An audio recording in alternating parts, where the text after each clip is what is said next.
Avant de plonger dans cette histoire incroyable, pensez à vous abonner à la chaîne et à activer la cloche. Ici, chaque récit a quelque chose à dire, et vous ne voudrez pas en manquer un seul. À Moscou, la nuit était tombée depuis plusieurs heures, et les lumières scintillantes des gratte-ciel illuminaient la rivière Moskova d'une lueur argentée. Dans un appartement somptueux situé au dernier étage d'un immeuble moderne, Ivan Volkov, un homme dans la trentaine à l'allure impeccable, terminait un dîner d'apparat. Le luxe de la pièce contrastait avec l'ambiance décontractée de la table où il se trouvait, entouré de ses amis les plus proches, des hommes d'affaires, joueurs invétérés et amateurs de défis audacieux. Ivan était connu dans les cercles moscovites non seulement pour sa fortune colossale, mais aussi pour son arrogance glaciale et son goût pour le risque. Une lueur presque enfantine brillait dans ses yeux quand il s'amusait à pousser les limites, qu'il s'agisse de paris, de décisions commerciales risquées ou de ses aventures amoureuses. Ce soir-là, la conversation dériva vers les femmes, et un débat passionné éclata sur les différences entre la vie citadine et rurale. Dmitri, un homme d'affaires à la barbe soigneusement taillée et au regard pénétrant, posa son verre de vodka sur la table avec un léger claquement. « Ivan, tu n'oserais jamais épouser une femme de la campagne. Une simple laitière du village, reprit-il avec un sourire moqueur. Tu ne peux pas imaginer te rabaisser à ça. » Un silence s'installa, chargé d'attente, tous les regards se tournant vers Ivan. Celui-ci haussa un sourcil, un sourire narquois étirant ses lèvres fines. « Tu penses que je n'en suis pas capable ?» dit-il avec une froide assurance. « Regarde-moi bien, Dmitri. Je peux plier le monde à ma volonté. Peu importe qu'elle soit laitière, princesse ou reine. Je gagnerai. » Un éclat de défi dans ses yeux fit vibrer la pièce. Il y avait dans cette phrase plus qu'une bravade, un besoin de prouver qu'avec l'argent et le pouvoir, il pouvait conquérir n'importe quel domaine. Le pari fut lancé là, sans formalité, mais avec une gravité palpable. Le bruit des verres trinquant scella l'accord. Quelques jours plus tard, loin du tumulte de Moscou, Ivan Volkov se trouvait dans le village isolé de Pavlovka, niché au cœur des vastes étendues russes.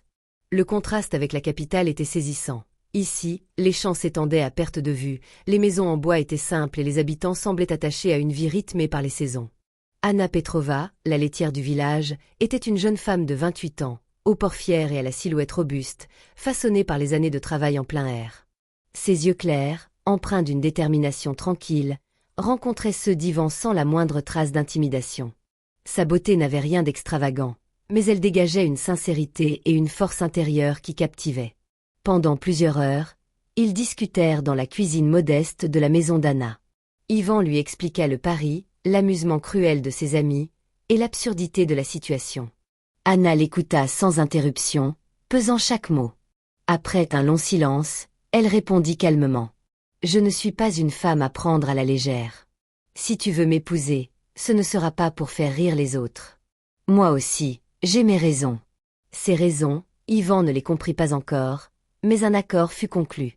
La cérémonie fut organisée à la hâte dans la petite église en bois du village. Les murs étaient ornés d'icônes anciennes, et l'air embaumait l'encens et la cire. Les villageois affluèrent en masse, mêlant curiosité et amusement. À l'extérieur, une voiture noire de luxe garée près de la place attirait les regards. Parmi les invités venus de Moscou, certains secouaient la tête avec dédain, d'autres riaient ouvertement, convaincus que ce mariage ne durerait pas. Ivan, vêtu d'un costume parfaitement taillé, regardait Anna, debout devant l'autel. Elle semblait calme, presque détachée, souriant doucement face aux regards hostiles. Ce sourire, si humble et pourtant si fier, faisait naître un doute dans l'esprit d'Ivan. Peu à peu, ce qu'il avait pris pour un simple pari prenait une autre dimension. Anna n'était pas une proie, ni une curiosité. Elle était une force tranquille, inébranlable. Anna Petrova n'était pas née dans le luxe, ni même dans le confort. Elle venait d'une famille modeste, ancrée dans la terre et les traditions rurales. Ses parents, paysans depuis des générations, lui avaient transmis une éthique de travail rigoureuse et un amour profond pour la nature. Mais Anna n'était pas une fille du village ordinaire, celle qu'on oublie facilement. Depuis son adolescence, elle nourrissait une curiosité insatiable pour tout ce qui touchait à l'agriculture et à l'élevage. Son secret, pourtant bien gardé, était le fruit de nuits passées à dévorer des livres usés, prêtés par un ancien instituteur à la retraite, Ivan Morozov. Cet homme, aujourd'hui octogénaire, avait perçu en Anna un éclat d'intelligence rare et lui avait confié des ouvrages anciens et modernes sur la production laitière, la nutrition animale et les techniques agricoles innovantes venues d'Europe. Petit à petit, Anna avait développé sa propre méthode, un savant mélange de respect des traditions, de soins minutieux apportés aux animaux et d'expérimentations inspirées des sciences modernes.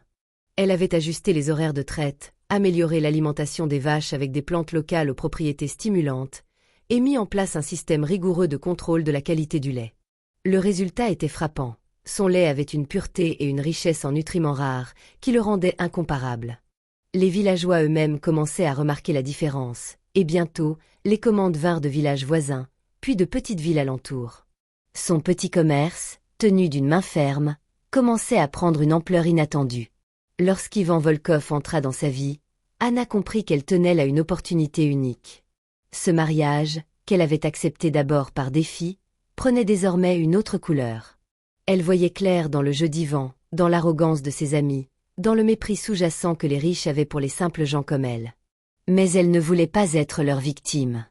Avec la détermination farouche d'une femme qui a bâti son avenir à force de travail, Anna décida de transformer ce mariage en tremplin. Utiliser l'influence d'Ivan, son réseau et sa fortune pour faire grandir son rêve, créer une entreprise laitière d'envergure capable de rivaliser avec les grandes sociétés moscovites. Elle se mit à étudier le monde des affaires, à poser des questions à Ivan, à comprendre les mécanismes qui régissaient ce nouveau monde qu'elle découvrait. Sa simplicité apparente masquait une intelligence vive et un esprit stratégique. De retour à Moscou, le choc fut rude. Le cercle d'Ivan, composé d'hommes et de femmes fortunés, le regardait avec condescendance, certains allant jusqu'à se moquer ouvertement de cette laitière qui osait pénétrer leur univers. « Ivan, tu vas ruiner ta réputation avec cette femme », lança un soir un associé influent lors d'un dîner. Mais peu à peu, Ivan commença à voir Anna autrement. Ce n'était plus une naïve campagnarde. Derrière ses vêtements modestes et son accent épais, elle cachait un charisme naturel, une force de conviction et une ténacité qui forçaient le respect. Les disputes, parfois vives, laissèrent place à des conversations profondes.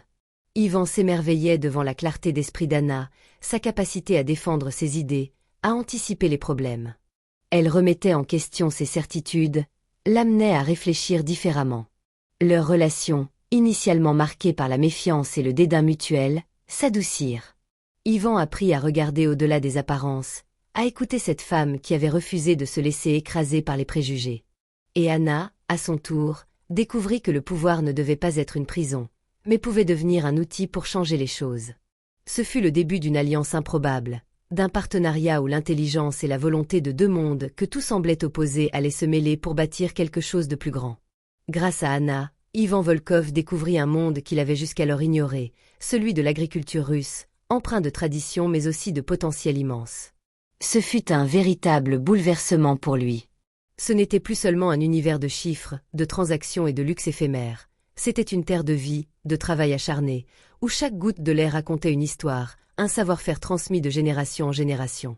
Dès leur retour à Moscou, Anna et Ivan unirent leurs forces pour lancer Volkov et Petrova, une entreprise de produits laitiers novatrice qui combinait les méthodes traditionnelles d'Anna avec la puissance financière et logistique d'Ivan. Anna s'occupait du développement des produits, veillant à ce que la qualité soit irréprochable, tandis qu'Ivan mettait à profit ses contacts dans le secteur commercial et son sens aigu des affaires pour assurer la distribution à grande échelle. Les débuts furent difficiles. Certains partenaires commerciaux voyaient d'un mauvais œil cette union entre un homme d'affaires de la haute société et une paysanne du village. Les critiques fusèrent, les doutes s'installaient. Mais Anna, avec son calme inébranlable, affrontait chaque obstacle comme elle l'avait toujours fait, avec patience et détermination. Peu à peu, grâce à la qualité exceptionnelle des produits, à une stratégie marketing bien pensée et à l'innovation constante dans les procédés, leur entreprise gagna en notoriété. Le lait d'Anna, la crème, le beurre, et même des yaourts et fromages artisanaux devinrent synonymes d'excellence, et les commandes affluèrent de Moscou, Saint-Pétersbourg, et même à l'étranger. Mais leur aventure n'était pas uniquement une réussite économique. Le mariage d'Anna et Ivan, initialement fondé sur un pari et un défi, évoluait. Les longues discussions dans leur luxueux appartement moscovite, les projets partagés, les doutes et les réussites forgeaient entre eux un lien profond, fait de respect mutuel, d'admiration, mais aussi de combat. Il y eut des moments durs, les nuits blanches à discuter des problèmes financiers, les jalousies et les critiques dans le monde des affaires, la méfiance initiale d'Ivan à l'égard du monde rural, et les blessures laissées par le passé d'Anna, qui craignait parfois que tout cela ne soit qu'une illusion fragile. Mais à travers ces épreuves, leur amour grandit, authentique et solide. Yvan découvrit une femme capable de lui faire oublier son arrogance et son besoin de contrôle, tandis qu'Anna trouva en Yvan un soutien inattendu, une force sur laquelle s'appuyer. 1 an après leur mariage, ils décidèrent de revenir à Pavlovka pour une grande fête en l'honneur de leur succès et de leurs racines. La nouvelle de la réussite d'Anna et Yvan s'était répandue bien au-delà des frontières du village, et la cérémonie fut organisée dans la même petite église où tout avait commencé. Cette fête fut un moment de réconciliation et de reconnaissance. Les mêmes villageois qui s'étaient moqués d'Anna au départ la regardaient désormais avec respect, admirant la femme qu'elle était devenue, forte, brillante, capable de faire triompher ses rêves malgré les obstacles. Devant toute l'assemblée, Yvan prit la parole, avec une humilité nouvelle. Son regard croisa celui d'Anna, et sa voix se fit solennelle. « Je suis venu dans ce village avec arrogance, prêt à prouver que l'argent pouvait tout acheter. Mais aujourd'hui, je sais que la véritable richesse ne réside pas dans les billets ou les comptes en banque. Elle est dans le courage, la détermination, et la volonté d'aller au-delà des préjugés. Anna m'a appris cette leçon, la plus grande de toute ma vie. » Ce fut un moment de vérité, un tournant pour Yvan et Anna, mais aussi pour toute la communauté. Leur histoire devint une source d'inspiration, un témoignage que le respect et l'amour peuvent naître des situations les plus improbables, et que la réussite est souvent le fruit d'une alliance entre humilité et audace.